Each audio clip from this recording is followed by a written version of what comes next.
Comment aider les entreprises à mieux valoriser leurs déchets bureautiques? Eh bien, cette mission, vous pouvez la confier à Grégory Lemay, dirigeant de l'entreprise Bureau Recyclage. Nous l'avons rencontré récemment dans les locaux de la société ID Logistique au port pour une présentation de sa méthode.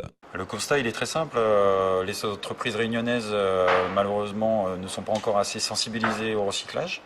Je leur propose notamment de recycler tout ce qui est papier, bouteilles plastiques, canettes s'ils ont un espace cafétéria, mais essentiellement le papier bureautique, puisque actuellement sur l'île, on enfouit encore 95% du papier bureautique, alors que c'est une matière tout à fait revalorisable et sur laquelle on sait faire énormément de choses. Effectivement, moi, je suis au cœur des projets qui se font sur l'île depuis un petit moment.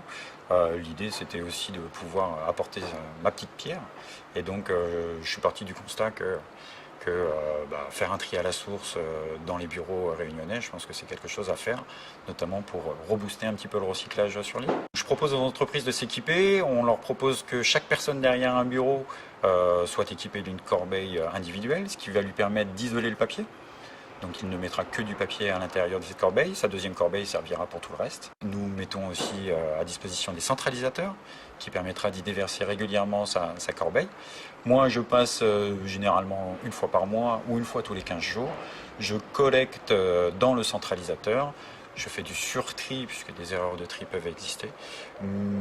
Et donc je fais par la suite des bordereaux de suivi de déchets qui donnent de la traçabilité aux déchets que je prends dans les entreprises.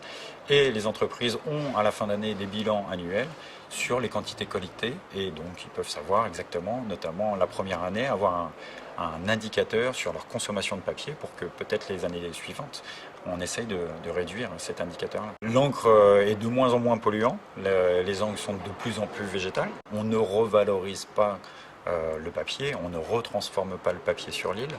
Notre île, par rapport à la gestion des déchets, c'est 80% de déchets enfouis et le reste, les 20% qui restent, sont exportés. Donc le papier, vu qu'il est très bien isolé et qu'il est propre et sec, à travers mon partenaire Cycléa, il est directement réexpédié en export vers l'Inde, vers l'Indonésie, vers généralement les pays asiatiques. Chaque département français